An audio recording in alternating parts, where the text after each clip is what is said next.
All right, everyone. Good. I love saying this. Good morning, good afternoon, good day, evening from wherever you are. We're going to get started with attracting and motivating great volunteers and some interesting volunteer management systems that you can try with your organization. Our presentation will be led by James Burke, who is the head of our nonprofit practice here at Artic Consulting. My name is Catherine Baker, and I'm going to be helping facilitate this event. And at this point, I'm going to go ahead and pass things over to James. James, please take it away. Thank you. Awesome. Thanks, Catherine. I'm having a little trouble with my laptop right now. It's going a little slow. Oh, dear. Okay. So let me see. I can also do a quick reminder that this is being recorded, slow or not, and the recording will be available tomorrow, as well as the deck that James is presenting. So just as a reminder that this is recorded. So thank you. How are you doing now? I'm trying to get my slides up. It's going a little slow. Okay. Well, just maybe for those, maybe you can share my slides, Catherine. Oh, yes, absolutely. One moment. Give me one moment to queue those up. While I'm doing that, do you want to go through the agenda? Yeah, absolutely. So today we're going to be talking about managing volunteers, motivating them, also how to attract them to your organization. I'm going to be going over some technologies that all nonprofits can request from Microsoft, Google, and Amazon if they're qualified, if they're 501c3 nonprofits. And we're going to walk through how to track volunteers that are helping your organization out, how they can report their time, and how you can make sure that they're happy with what they're doing. So, do you need me to? Okay, awesome. Yeah, so basically that's the agenda. I'm going to first talk a little bit about our company, and then go into that material, and then we'll end with Q&A. So Artic's been around since 2018. We're a Gold Microsoft partner and a specialist with Microsoft technology, but we're not limited to that. We also work with Google and Amazon and other technologies as well. We help companies and nonprofits with cloud migrations, with application development, data and business analytics, and all their other IT needs. And we work a lot with for-profit companies. Some of our clients are in the insurance industry and financial services industry. But we also work with a lot of nonprofits, and both Catherine and I have a lot of experience serving on nonprofit boards. Artic's a distributed team across the USA. So there's a lot of great programs out there for nonprofits, and like I mentioned, 501c3s usually are the ones that can qualify for these free offers. But we have one client that's a 509 industry support group that also we help out with these. And there's a lot of offers out there, but it's really hard for some nonprofits to navigate them all on their own. And so we can help with that. We can help you get requests into these programs. There's a lot of different technologies available. So everything from Microsoft's whole suite of services and Office 365, Microsoft Teams, which we're using right now to do this webinar, and a lot of other offerings that allow you to meld together their technologies. Part of this solution we're going to show today is using a technology called Power Automate. And then Microsoft's program also provides $3,500 a year in Azure credits. And what are Azure credits? Well, Azure is Microsoft cloud platform, and it's essentially a data center that you can rent. There's data centers around the world that Microsoft uses, and you can essentially purchase time on there. And for a nonprofit, you can use those credits so that it's essentially free.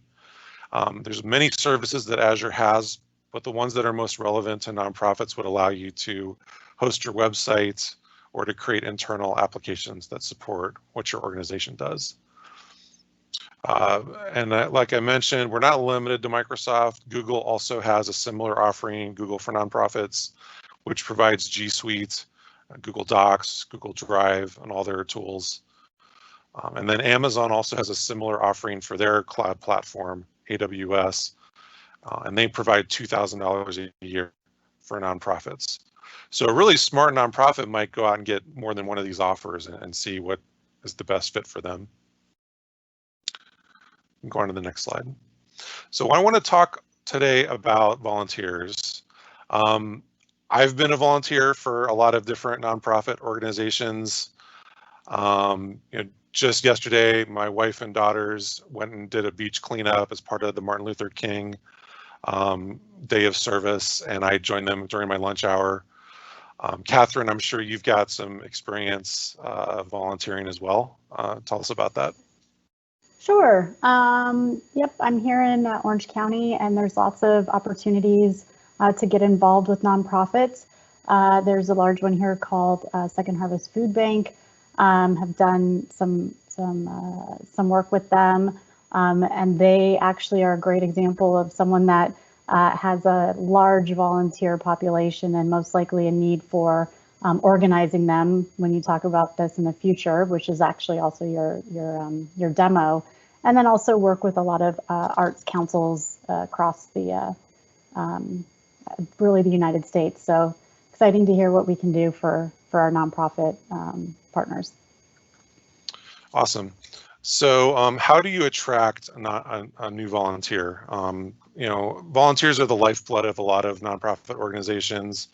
What are some ways we can attract volunteers and motivate them and retain them? It really starts with understanding what the mission of your organization is and something that is easy to articulate, having a good mission statement, having good materials that you're using to do public outreach, something that volunteers can support and believe in. Volunteers will typically want to help an organization that is similar to their own beliefs and their own what they think is right, or what they think they can help with to solve some of the world's problems. So having a clear and appealing mission is really the first foundational step there. Then what you want to do is find ways for volunteers that can directly contribute to that mission with their effort.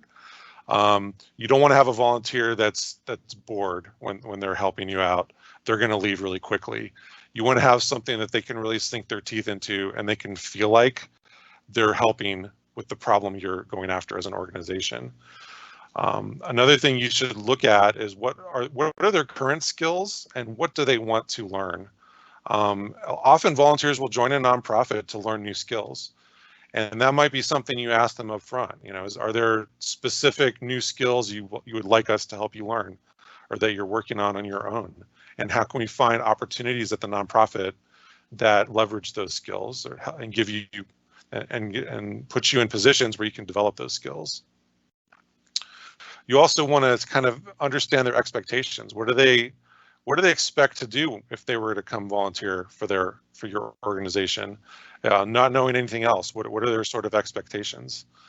And then while they're volunteering, make sure that it's fun to volunteer for your organization. Keep things fun. There's a lot of ways, even if you're working on something that's somewhat tedious, there's a lot of ways to keep the morale up and help volunteers understand that what they're doing is really important and what they're doing can be fun. And I'll talk a little bit more about that on the motivate slide. And then finally, volunteers often join a nonprofit because they want to meet new people. They want to feel like they're helping out with a group. And so give them opportunities that help them do that. You might want to pair up new volunteers with established volunteers and then mix it up a little, so that they're not always with the same people when they're volunteering regularly.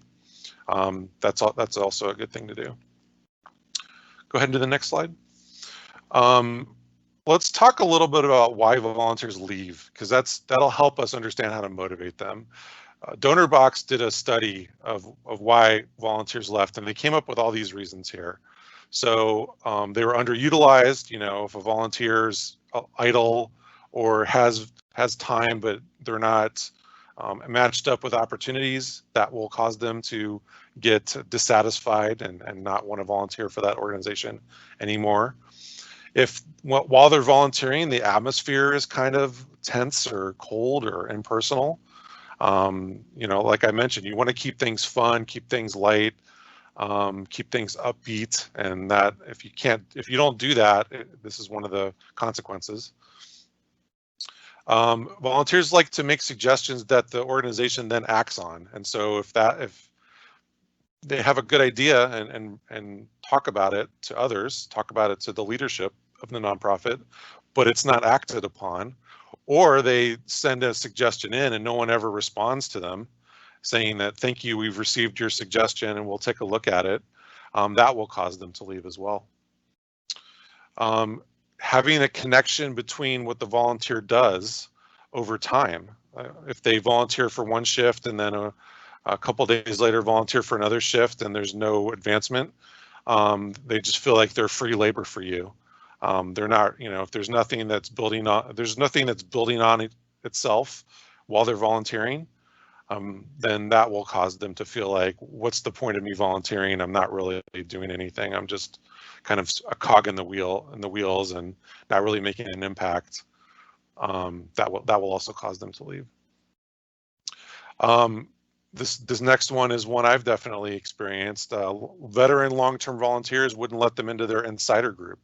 So if a nonprofit is especially cliquish, and they don't, and they look down on new volunteers, like that's definitely a toxic culture, and that's going to discourage new volunteers from coming and new volunteers from staying very long. If there's a bunch of veteran long-term volunteers that sort of have all the power in the organization and aren't willing to plug in new people to the leadership roles, or there's no transition and no sort of rotating set of responsibilities, that will also cause people to leave. Saying that they didn't know how to say they wanted to leave. So this is kind of interesting. Sometimes when volunteers don't have their expectations set on what their responsibilities are at the nonprofit and what they're allowed to do and not allowed to do, they will assume things. And some people, it's hard for them to ask for different responsibilities or say that, give feedback that, hey, maybe this isn't the best thing for me to volunteer for. I'd rather do some other thing. If they have trouble engaging with someone to have those conversations, that in itself might cause them to leave.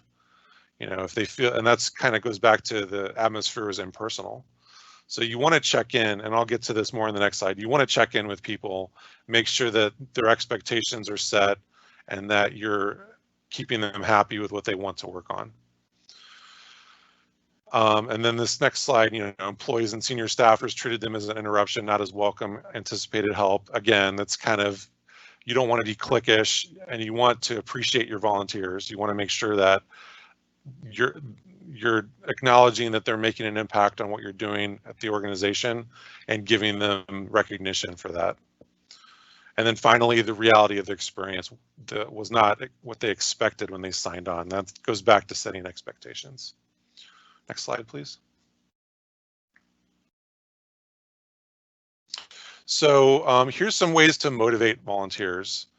And I first want to mention that link at the bottom. We have a template that you guys could use and this is basically a bill of rights and responsibilities for volunteers. It's a way to set expectations very explicitly of what a volunteer is expected to do and what they're able to say to you as the nonprofit. They have the right to leave, for example. They have the right to give feedback. So check that out. I'll send that when I send the follow-up email tomorrow. I'll include that link as well. But I found that resource out on the internet. I feel like that's a good resource to use to combat some of these issues. But let's talk about how to motivate people. Set expectations up front. Again, using a template like that. You can hand that out to people when they start volunteering, for example. Give the volunteers some hand-holding at the beginning. So, make sure that you talk about what they're going to volunteer for, and ask them if they have any questions or need any training on what they're going to do. Give them some time at the beginning of their shift, the first time, so that they understand what they're doing. Check in on them often during their shift, and then do a follow-up afterwards. The worst is when you volunteer for an organization, then you never hear back. So you automatically will feel like they didn't really appreciate what you did because they never really thanked you. So that's very important. And that'll also, following up with them, will encourage repeat volunteering. Matching a volunteer's skills with available opportunities. That's something that is a really good thing to do. Making sure that a volunteer is going to be impactful and also develop skills they have. And the solution I show later actually lists out what the volunteer skills are. And so when a nonprofit has that understanding of what their volunteer force is able to do, and an opportunity comes up, they can pick and choose who might be able to help out the best with that opportunity. Reward them for their work. One idea that a lot of nonprofits do is give prizes away. So maybe everyone that volunteers for this shift, one person will get a prize at random, or maybe out of all the volunteers that volunteer for this week, whoever gets the most hours gets the prize. Definitely good to do it at random so that you're not causing bad expectations if someone isn't able to volunteer as much as someone else. You wouldn't want to kill their morale by rewarding someone in that situation, but in some cases it might be a good thing to do if you want to encourage a lot of activity with your volunteers and have them volunteer more. Having a prize might be a good thing to do. Challenging them with something hard.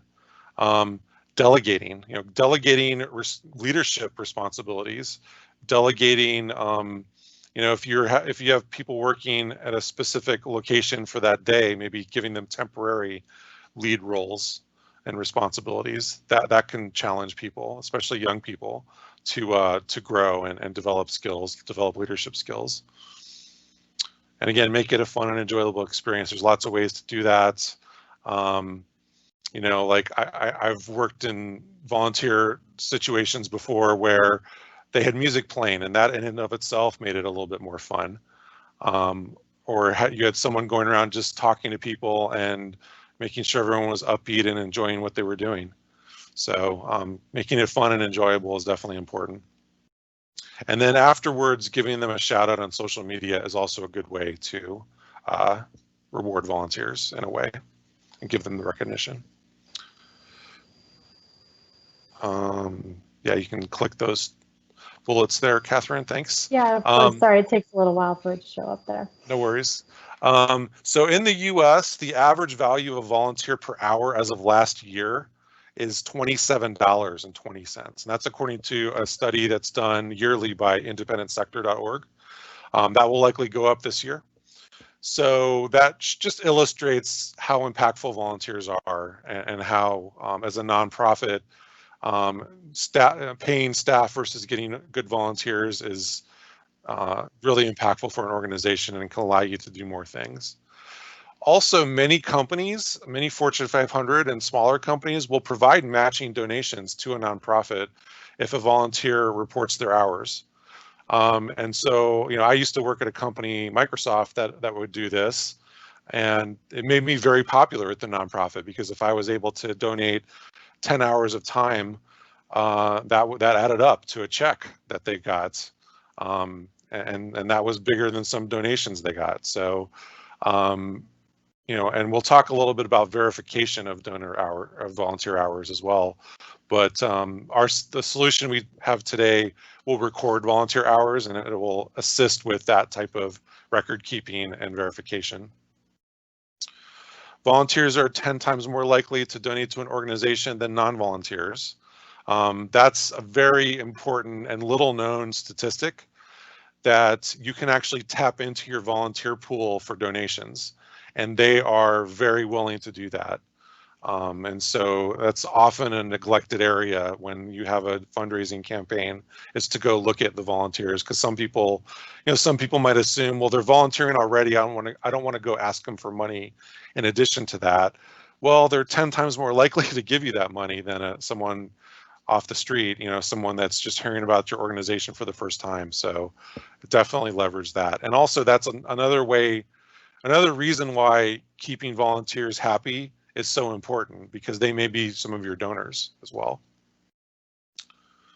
Go ahead to the next slide, Catherine. Okay, so I'm now going to attempt to get my computer working here and show you guys the solution we have. So I apologize, James. I did. It went a little fast for me, and we didn't go through the Cascade Food Bank and what it is. Oh, right. Okay, so let's introduce the Cascade Food Bank. So basically, this is a fictional nonprofit we're going to use just to illustrate our solution. And so this is it's a food bank here in the Seattle area that provides food and supplies to the less fortunate. They're donor supported. They're also a 100% volunteer grassroots organization. The donors include both individuals and other organizations, so nonprofits, for-profits, and governmental. They use donor funds to procure food and supplies, which are then distributed to the community by volunteers. And volunteers recruit other volunteers as well. So a volunteer for Cascade Food Bank has many responsibilities. They're going to be procuring food and supplies. They're going to be distributing those out. They're going to be recruiting other volunteers, and they're going to be finding donors. Okay, so if you can go ahead and stop sharing, I'm going to try this again, Catherine. And I think my laptop is now happy and working out there. So can you guys see my screen? Catherine? Yes, I can. Okay, great. It looks like it's showing up in the Teams tool. Yep, it's the landing page of the Cascade Food Bank demo. Awesome. So this is Microsoft's SharePoint tool. And what I've done is I've set up a quick SharePoint area for Cascade Food Bank that has the volunteer tracking solution. Now, you can use SharePoint for a lot of other things. SharePoint was originally developed to store documents. You can also use it to keep track of quick links to websites. But what I'm going to show you today is something called a SharePoint list. And that's essentially a cloud version of a spreadsheet like Microsoft Excel or Google Spreadsheets. But it has a lot of power to it. So here's the volunteer tracking list I have set up for the Cascade Food Bank. And these are all of their volunteers. And you can see it's got some contact info for them, but it also has all of their skills and some other information about each volunteer, like how long they've been with the nonprofit, the last time they volunteered, and how much time they've volunteered total. So a solution like this is going to tell a nonprofit leader a lot of different things. They can find out who are my most dedicated volunteers, who are my volunteers that have the specific skill I need for an upcoming initiative, who hasn't volunteered for a while that I can go check in on and see, hey, is there a reason why you haven't volunteered for a while? We could use your help. Maybe there's some issue we can address by talking to you.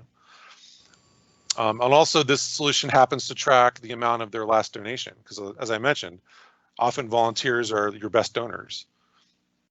So this solution right here, I can do a lot of things with it. One of the things I might want to do is export it to Excel and work with the data there. But I want to show you how this can be tied in with a time tracking solution. So I went ahead and I built a quick Microsoft form. So let me go back to the main screen. Oops. And I'm going to go to the link here, which is the time tracking solution. This is a Microsoft form. Hold on a second. I guess I'm on the wrong thing here. Oh, here we go. That one. Okay. This is a Microsoft form I've set up. It was very quick to set this up. I can give this out to anyone. So you can imagine having this form on an iPad at an event, an in-person event where you have a bunch of volunteers checking in and working on things for your organization. You can hand the iPad to someone and they can enter in the time at the end, or you could use it to check them in initially as well. So I'm just going to go ahead and put in some sample time. So for this example, I'm going to pretend that I am Brenda Reyes, who is this first volunteer on the list here, and she's up till today, she's done volunteered 14 hours. So I'm going to type Brenda Reyes, and I'm just going to put my email so that I can get the notifications and show you what those look like. And then the volunteers that asked to put in the details of what they volunteered for. So it's today, and I volunteered for food distribution, and this, you can customize this for the nonprofit. I map these to what the different activities that the typical volunteers have for this food bank. And I'm going to say she volunteered for 5 hours today. And then I'm going to do this. I confirm that I'm entering correct information. These hours are accurate. So making sure that everyone's putting in accurate information and attesting to it. So now what's going to happen is that form submission with that information that Brenda Reyes put in is going to go into the system. And there's this tool called Power Automate that I've set up. That's a Microsoft solution that nonprofits can get as part of their offering. And it's going to receive her information, and it's going to send me an email. It's going to send actually 2 emails. It's going to send the confirmation of the hours she put in to her, and then it's also going to send an approval email to me. And so let me show you what that looks like. I'm pulling that up right now.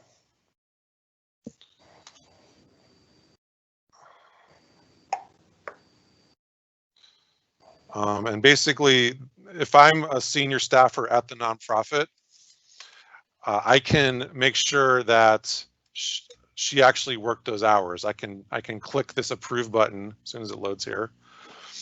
I can click this approve button and say that yes, Brenda Reyes actually volunteered today, and she did food distribution and she did 5 hours. I could say yes, I approve that, and great work. And she'll actually see that comment when I submit that.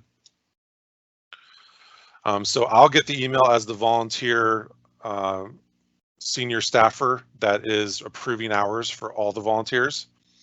And she'll get an email that says your volunteer hours were approved and who approved them and what the comments were. So this is all happening seamlessly. We don't have to generate these emails, type in these emails ourselves. The system is doing it for us as soon as she submits the time. And then another thing that's cool is if I hit refresh on this page here, you can see now that her time is up to 19 hours. So the system automatically updated her information here in this tracking spreadsheet so that all the time she's ever volunteered is accounted for here. So pretty cool. There's a lot of things you could do with this. Another thing you can do is you can have the organization's initiatives tracked. And so if I go over to this spreadsheet here, I've set this up to show the different activities that the organization does. And I can also do some things with that first list that say, okay, for all the volunteers that distributed food, what is the total number of hours they all have done that? And what's our top volunteer of doing that? And these could be updated. This could be updated live as soon as someone enters time. So the solution like this, there's multiple different scenarios that you can get answers to questions that are interesting to your organization. Who's our best volunteer for this initiative? How much time have all of our volunteers spent on it?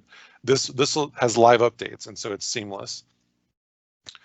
I did want to bring on another solution for time tracking, a woman by the name of Nicole Stow, and her solution is called Ultrarise, but we're having some trouble getting her into the webinar right now. So I just want to talk a little bit about her solution.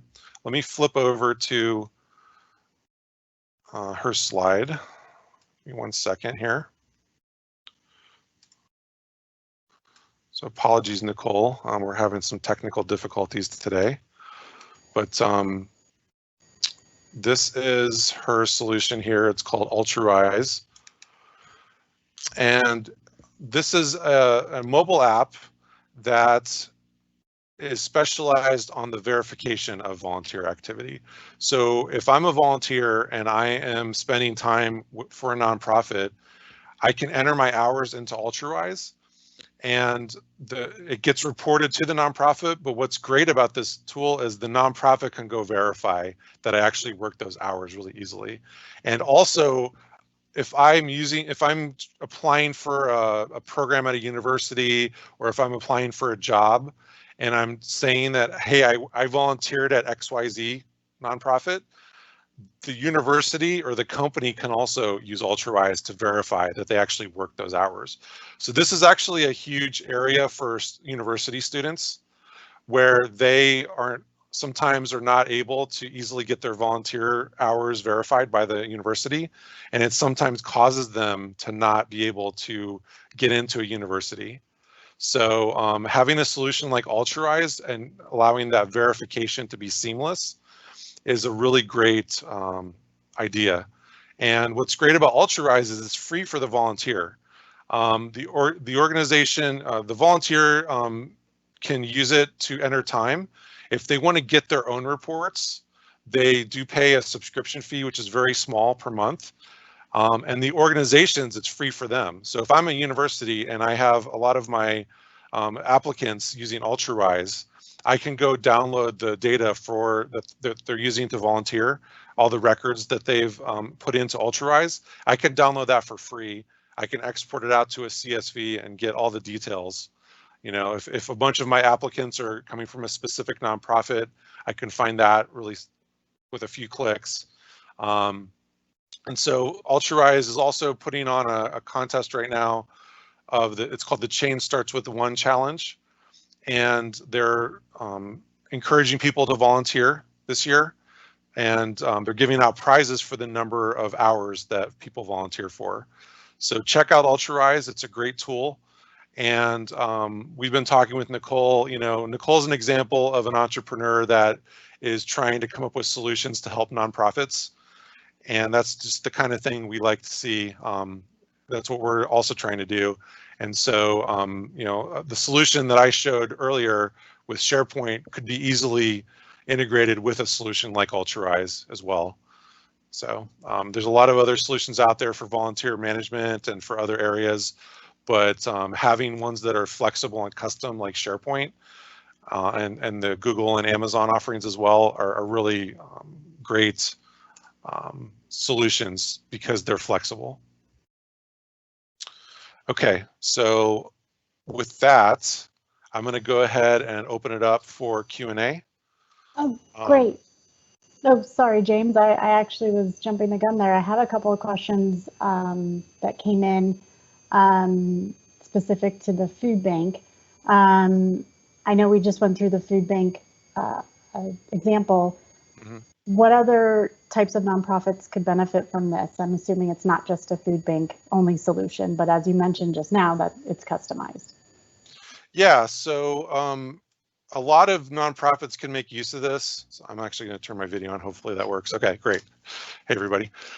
So a lot of nonprofits could use solutions like this that have volunteers, not just food banks. So, you know, I volunteer for the Mars Society, for example, and we keep track of volunteers in a similar way. Any nonprofit that has a lot of volunteers, that has a program and initiatives that require them, could use a solution like this. Awesome, thank you. And then one more, can the solution you show track other things like contact information or educational background, or you know, whatever the nonprofit makes up as things that are important to track for a volunteer? Yeah, absolutely. So there's a lot of easy ways to extend those SharePoint lists I showed with additional columns, and you saw there were a couple of fields for contact info on that one. But if you wanted to have, people's educational backgrounds, previous volunteer experience they have, even things like their resume as an attachment to that, you can attach a file to that row. That's all possible with SharePoint. And you can also extend SharePoint with additional lists that would have, I showed the organizational initiatives list. You could also have one that has, here's all the skills we're looking for, and have volunteers map to that and run reports that way as well. And you could also use SharePoint to power something like a suggestion box, where if people are able to submit a suggestion through a form like the time tracking form, it would go into SharePoint as a list item, as a row, and then the organization could act on each of those suggestions and keep notes on whether they thought it was a good one and what they're doing about it, so that they could report back to the volunteer or the donor, whoever made the suggestion, what they're doing about it. So SharePoint could be used for a lot of different ways by a nonprofit. Okay. And then finally, what's the process for requesting the offering from the various technology providers that you mentioned? Yeah, so we're great at that. Give us a call. You can book time with me and we can walk you through how to do that. There are some forms that you'll need to fill out with Microsoft and Google and Amazon, and we can help point you to that, but we can also give you advice for your specific situation on what would be the best fit for you. And then once you request the offering and get it, come back to us and talk to us again, because we can help you train your staff on how to use it. We can help you set up solutions like this and make sure that you're using that software to the best of its ability. There's a lot of tips and tricks about all these offerings that you might not be able to figure out on your own. So bring us in and have us talk to you about what's possible. Cool, that's it for the time being. So all set to go for the rest of the presentation. Do you need me to present, or are you good? I think I can flip back to my slides here. Let's give it a shot.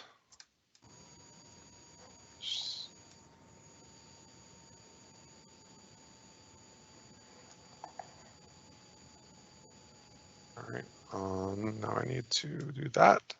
Okay. All right, let me go back to my last slide there. Sorry about that. Yeah, you're on benefits there. Benefits, okay. So the solution I showed today, there's a few things that it provides.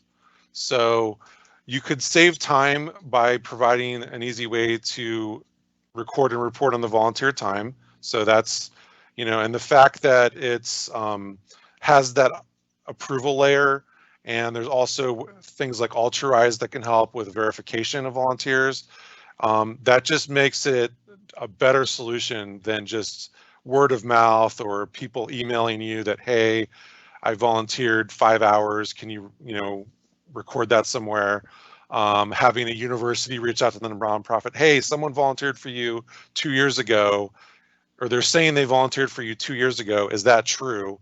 And the nonprofit not being able to answer a question like that. So having a solution like this is great for all those reasons. Also, for a nonprofit leader, having a centralized solution that multiple people can access, multiple people can log in to SharePoint, they can use it at the same time. They can manipulate the columns and they can sort and filter without disturbing the other person using it at the same time. A centralized solution up in the cloud provides some inherent benefits like that as well. Less human error, because this is all a seamless digital system and you have those approval layers to check if there is human error. There's no paper. You don't have stuff stuck in a filing cabinet that you can't find a couple of years later or that's been recycled. And then finally, these solutions can be tailored to your organization. So, if you're a food bank, the solution I showed would be a great solution for you. But if you're a different type of nonprofit, there might be other ways to use a solution like this, or other details you might want to capture about your volunteers and your initiatives.